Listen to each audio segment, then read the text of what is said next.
ಎಲ್ಲರಿಗೂ ನಮಸ್ಕಾರ ಸ್ನೇಹಿತರೆ. ರಾಜ್ಯದಲ್ಲಿನ ಪಡಿತರ ಚೀಟಿಗಳಲ್ಲಿ ಹಲವು ವಿಧಗಳಿವೆ. ಇವುಗಳಲ್ಲಿ ಬಿಪಿಎಲ್ ಕಾರ್ಡ್ಗೆ ಹೆಚ್ಚು ಸರ್ಕಾರಿ ಸೌಲಭ್ಯ ಸಿಗಲಿದ್ದು, ಇದನ್ನು ಸದುಪಯೋಗ ಪಡಿಸಿಕೊಳ್ಳುವವರಿಗಿಂತ ದುರುಪಯೋಗ ಮಾಡಿಕೊಳ್ಳುವವರೇ ಹೆಚ್ಚಿದ್ದಾರೆ ಎನ್ನುವ ಆರೋಪಗಳು ಮೊದಲಿನಿಂದಲೂ ಕೇಳಿಬರುತ್ತಿವೆ. ಇದೀಗ ಈ ಕುರಿತು ಆಹಾರ ಸಚಿವ ಕೆಎಚ್ ಮುನಿಯಪ್ಪ ಅವರು ವಿಧಾನಸಭೆಯಲ್ಲಿ ಮಹತ್ವದ ಮಾಹಿತಿಯೊಂದನ್ನು ನೀಡಿದ್ದಾರೆ. ಇಡೀ ಕರ್ನಾಟಕದಾದ್ಯಂತ ಇರುವ ರಾಜ್ಯದ ಎಲ್ಲ ಪಡಿತರ ಚೀಟಿದಾರರಿಗೆ ರಾಜ್ಯದ ಆಹಾರ ಮತ್ತು ನಾಗರಿಕ ಸರಬರಾಜು ಖಾತೆ ಸಚಿವ ಕೆಎಚ್ ಮುನಿಯಪ್ಪ ಅವರು ಬಿಗ್ ಶಾಕ್ ಕೊಟ್ಟಿದ್ದಾರೆ. ನಿಮ್ಮ ಬಳಿ ಬಿಪಿಎಲ್ ಅಥವಾ ಅಂತ್ಯೋದಯ ಯಾವುದೇ ರೇಷನ್ ಕಾರ್ಡ್ ಇದ್ದರೆ ತಪ್ಪದೇ ಈ ವಿಡಿಯೋಗೆ ಈಗಲೇ ಒಂದು ಲೈಕ್ ಮಾಡಿ. ಕರ್ನಾಟಕದಲ್ಲಿ ಪಂಚ ಗ್ಯಾರಂಟಿ ಯೋಜನೆಗಳು ಜಾರಿಯಾದಾಗಿನಿಂದಲೂ ಕೂಡ ರಾಜ್ಯ ಸರ್ಕಾರಕ್ಕೆ ಆರ್ಥಿಕ ಸಂಕಷ್ಟ ಎದುರಾಗಿದೆ. ಈ ಬಗ್ಗೆ ಈಗಾಗಲೇ ಅನೇಕ ವಿಪಕ್ಷಗಳು ಚಕಾರ ಎತ್ತುತ್ತಿವೆ. ಬಿಪಿಎಲ್ ರೇಷನ್ ಕಾರ್ಡ್ನಿಂದ ರಾಜ್ಯ ಸರ್ಕಾರ ಮತ್ತು ಕೇಂದ್ರ ಸರ್ಕಾರ ವಿವಿಧ ಯೋಜನೆಗಳನ್ನು ಜಾರಿಗೊಳಿಸುತ್ತಿದ್ದು, ಎಲ್ಲ ಸೌಲಭ್ಯಗಳು ಅನರ್ಹರು ಕೂಡ ಪಡೆದುಕೊಳ್ತಿದ್ದಾರೆ. ಇಡೀ ದೇಶದಲ್ಲೇ 80% ಬಿಪಿಎಲ್ ಕಾರ್ಡ್ಗಳು ಕರ್ನಾಟಕದಲ್ಲಿವೆಂದು ಈಗಾಗಲೇ ಪತ್ತೆ ಹಚ್ಚಲಾಗಿದೆ. ಕೇಂದ್ರ ಸರ್ಕಾರವು ರಾಜ್ಯ ಸರ್ಕಾರಕ್ಕೆ ಚಾಟಿ ಬೀಸುವ ಮೂಲಕ ರಾಜ್ಯದಲ್ಲಿ ಅನರ್ಹರ ಪತ್ತೆಗೆ ಮತ್ತೆ ರಾಜ್ಯ ಸರ್ಕಾರ ಮುಂದಾಗಿದ್ದು, 12,69,000 ಅನರ್ಹ ಪಡಿತರ ಚೀಟಿಗಳು ಈಗ ಮತ್ತೆ ಪತ್ತೆಯಾಗಿವೆ. ಈಗ ಮತ್ತೆ ಇಡೀ ಕರ್ನಾಟಕದಾದ್ಯಂತ 12,69,000 ಪಡಿತರ ಚೀಟಿಗಳು ಬಂದಾಗಲಿವೆ. ರಾಜ್ಯ ಸರ್ಕಾರದಿಂದ ಹೊಸ 3 ಮಾನದಂಡಗಳನ್ನು ಪರಿಗಣಿಸಿ ಪಡಿತರ ಕಾರ್ಡ್ಗಳನ್ನು ಕಟ್ ಮಾಡಲಾಗುತ್ತಿದೆ. ಈ ಕಾಂಗ್ರೆಸ್ ಸರ್ಕಾರ ಅಧಿಕಾರಕ್ಕೆ ಬಂದಾಗಿನಿಂದಲೂ ಕೂಡ ಹೊಸ ಪಡಿತರ ಚೀಟಿ ಅಪ್ರೂವಲ್ ನೀಡುವುದನ್ನು ನಿಲ್ಲಿಸಿ ಎಷ್ಟೋ ಕಾಲಗಳೇ ಕಳೆದು ಹೋಗಿವೆ ಹಾಗೂ ಕೇವಲ ಹೊಸ ರೇಷನ್ ಕಾರ್ಡ್ಗಳಿಗೆ ಅರ್ಜಿಗಳನ್ನು ಮಾತ್ರ ಕರೆಯುತ್ತಿದ್ದಾರೆ. ಸರ್ಕಾರಕ್ಕೆ ಗೃಹಲಕ್ಷ್ಮಿ ಹಾಗೂ ಅನ್ನಭಾಗ್ಯ ಯೋಜನೆ ಸೇರಿದಂತೆ ವಿವಿಧ ಯೋಜನೆಗಳನ್ನು ಸಾಕಾರಗೊಳಿಸಲು ಆರ್ಥಿಕ ಹೊರೆ ಉಂಟಾಗುತ್ತಿರುವ ಕಾರಣಕ್ಕಾಗಿ ಹಾಗೂ ರಾಜ್ಯದಲ್ಲಿ ಆಹಾರ ಇಲಾಖೆ ಸೂಚಿಸಿದಂತೆ ಮತ್ತು ಆಹಾರ ಇಲಾಖೆಯ ಪ್ರಕಾರ ಅನರ್ಹರು ಕೂಡ ಪಡಿತರ ಚೀಟಿಗಳನ್ನು ಹೊಂದಿದ್ದಾರೆ. ಇಂತಹ ಎಲ್ಲ ಸಮಸ್ಯೆಗಳನ್ನು ಗಮನಿಸಿ ಕೇಂದ್ರ ಸರ್ಕಾರ ಸೂಚನೆಯ ಮೇರೆಗೆ ರಾಜ್ಯದಲ್ಲಿ ಮತ್ತೆ ಅನರ್ಹರ ಪಟ್ಟಿಯನ್ನು ಸಿದ್ಧಪಡಿಸಲಾಗುತ್ತಿದ್ದು, ಮತ್ತೆ ರೇಷನ್ ಕಾರ್ಡ್ಗಳನ್ನು ಬಂದ್ ಮಾಡಲಾಗ್ತಿದೆ. ಅನರ್ಹರ ಪತ್ತೆಗೆ ಮತ್ತೆ ಈಗ 3 ರೀತಿಯ ಮಾನದಂಡಗಳನ್ನು ಗುರುತಿಸಲಾಗಿದ್ದು, ಅವುಗಳ ಪ್ರಕಾರ ಅನರ್ಹರ ಪತ್ತೆ ಕಾರ್ಯ ನಡೆಯಲಿದೆ. ರಾಜ್ಯದಲ್ಲಿ ಚಾಲ್ತಿಯಲ್ಲಿರುವ ವಿವಿಧ ಪಡಿತರ ಚೀಟಿಗಳ ಪೈಕಿ 12,69,000 ಪಡಿತರ ಚೀಟಿಗಳು ರದ್ದು ಮಾಡುವಂತೆ ಮನವಿ ಮಾಡಿದೆ. ಈ ಪಡಿತರ ಚೀಟಿ ಹಾಗೂ ಫಲಾನುಭವಿಗಳನ್ನು ಪರಿಶೀಲಿಸಿ ಕ್ರಮ ಕೈಗೊಳ್ಳಲಾಗುವುದು. ಈ ನಿಟ್ಟಿನಲ್ಲಿ ಜನಪ್ರತಿನಿಧಿಗಳು ಸಹಕರಿಸಬೇಕೆಂದು ಆಹಾರ ಸಚಿವ ಕೆಎಚ್ ಮುನಿಯಪ್ಪ ಹೇಳಿದ್ದಾರೆ.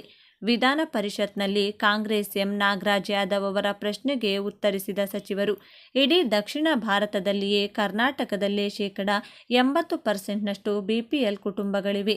ತಮಿಳುನಾಡು, ತೆಲಂಗಾಣ, ಆಂಧ್ರಪ್ರದೇಶದಲ್ಲಿ ಬಿಪಿಎಲ್ ಕುಟುಂಬಗಳ ಸಂಖ್ಯೆ 50%ರೊಳಗಿದೆ. ಹೀಗಾಗಿ ರಾಜ್ಯದಲ್ಲಿ ಬಿಪಿಎಲ್ ಕಾರ್ಡ್ ಹೊಂದಿರುವ ಅನರ್ಹರನ್ನು ಗುರುತಿಸಿ ಕಾರ್ಡ್ ರದ್ದು ಮಾಡಲು ಮುಂದಾದಾಗ ವಿರೋಧ ವ್ಯಕ್ತವಾಯಿತು ಎಂದು ಹೇಳಿದ್ದಾರೆ. ಇದರಿಂದ ಅರ್ಹರಿಗೆ ಪಡಿತರ ಪಡೆಯಲಾಗುವುದಿಲ್ಲ. ಬಿಪಿಎಲ್ ಕಾರ್ಡ್ ಪಡೆದುಕೊಳ್ಳಲು ಕೇಂದ್ರ ಸರ್ಕಾರಕ್ಕಿಂತ ರಾಜ್ಯ ಮಾನದಂಡಗಳು ಹೆಚ್ಚಾಗಿವೆ. ಹೀಗಾಗಿ ಹೆಚ್ಚು ಜನರು ಬಿಪಿಎಲ್ ಕಾರ್ಡ್ ಪಡೆದುಕೊಂಡಿದ್ದಾರೆ.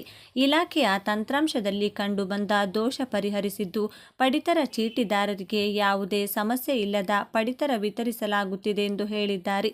ಅನರ್ಹತೆಯ ಹೊಸ ಮಾನದಂಡಗಳು ಅಂದರೆ ಆದಾಯ ತೆರಿಗೆ ಪಾವತಿದಾರರಾಗಿರಬಹುದು.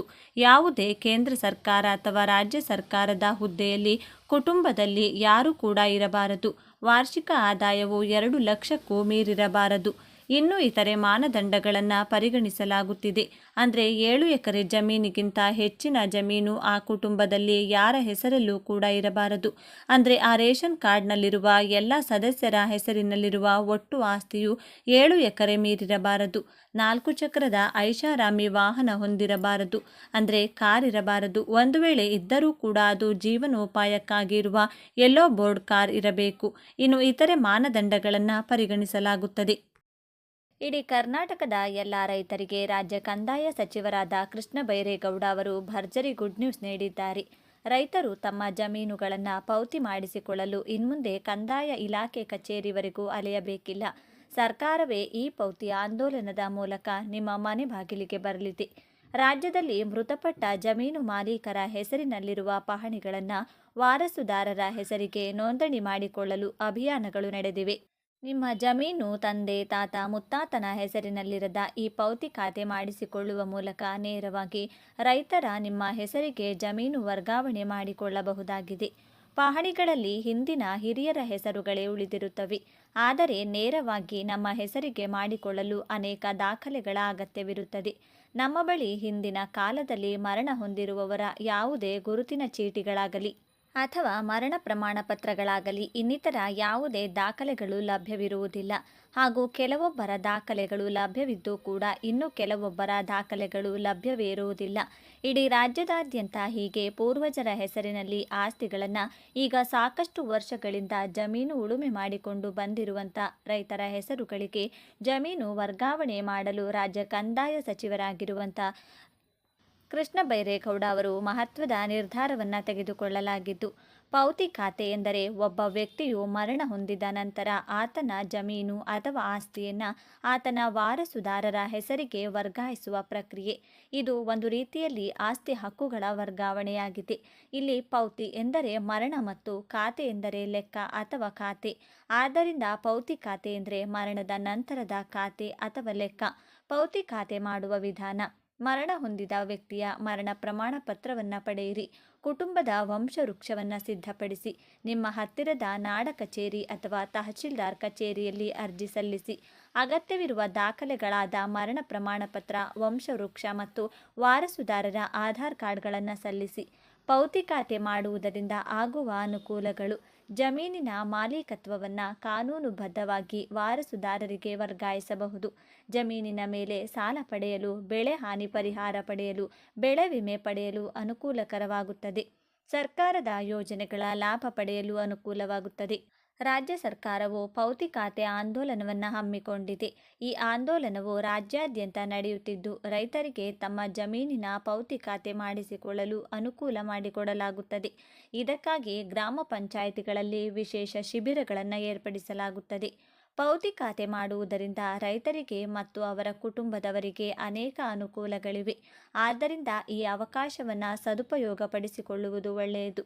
ಹೋಬಳಿ, ಗ್ರಾಮ ಮಟ್ಟದಲ್ಲಿ ಅಭಿಯಾನ ನಡೆದಿವೆ. ಆದರೂ ಇನ್ನೂ ಕೆಲವು ಪ್ರಕರಣ ಬಾಕಿ ಇದ್ದು, ಕಂದಾಯ ಇಲಾಖೆ ಸಚಿವರ ನಿರ್ದೇಶನದ ಮೇರೆಗೆ ಮನೆ ಬಾಗಿಲಿಗೆ ಕಂದಾಯ ಸೇವೆಗಳ ಇ-ಪೌತಿ ಆಂದೋಲನ ಆರಂಭಿಸಲಾಗಿದೆ. ಈ ಯೋಜನೆಯಡಿ ಕಂದಾಯ ನಿರೀಕ್ಷಕರು ಮತ್ತು ಗ್ರಾಮ ಅಭಿವೃದ್ಧಿ ಅಧಿಕಾರಿಗಳು ರೈತರ ಮನೆ ಬಾಗಿಲಿಗೆ ತೆರಳಿ ವಾರಸುದಾರರಿಗೆ ಮೊಬೈಲ್ ಮೂಲಕ ಪೌತಿ ಖಾತೆಯನ್ನು ನೋಂದಾಯಿಸಲಿದ್ದಾರೆ. ಈ ಪ್ರಕ್ರಿಯೆಯಲ್ಲಿ ಆಧಾರ್ ಸೀಡಿಂಗ್ನ ಮೂಲಕ ಭೂಮಿ ಹಿಡುವಳಿಯ ನಿಖರ ಮಾಹಿತಿಯನ್ನು ಸಂಗ್ರಹಿಸಲಾಗುತ್ತದೆ. ಜಿಲ್ಲೆಯಲ್ಲಿ ಮೃತಪಟ್ಟ 75,000 ಜಮೀನುಗಳ ಮಾಲೀಕರ ಪಹಣಿಗಳನ್ನು ವಾರಸುದಾರರ ಹೆಸರಿಗೆ ನೋಂದಣಿ ಮಾಡಿಕೊಡಲು ಇ-ಪೌತಿ ಆಂದೋಲನವನ್ನು ಆರಂಭಿಸಿದೆ.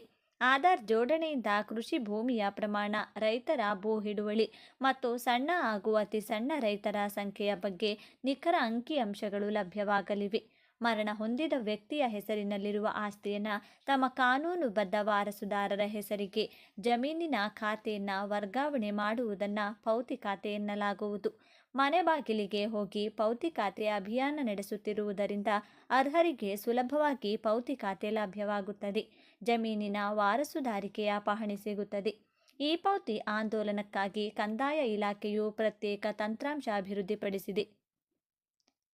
ಈ ತಂತ್ರಾಂಶವು ವಂಶವೃಕ್ಷದ ಆಧಾರದ ಮೇಲೆ ವಾರಸುದಾರರ ಮಾಹಿತಿಯನ್ನು ಸಂಗ್ರಹಿಸಿ ಆಧಾರ್ ಸಂಖ್ಯೆಯ ಮೂಲಕ OTP ಪರಿಶೀಲನೆ ನಡೆಸುತ್ತದೆ.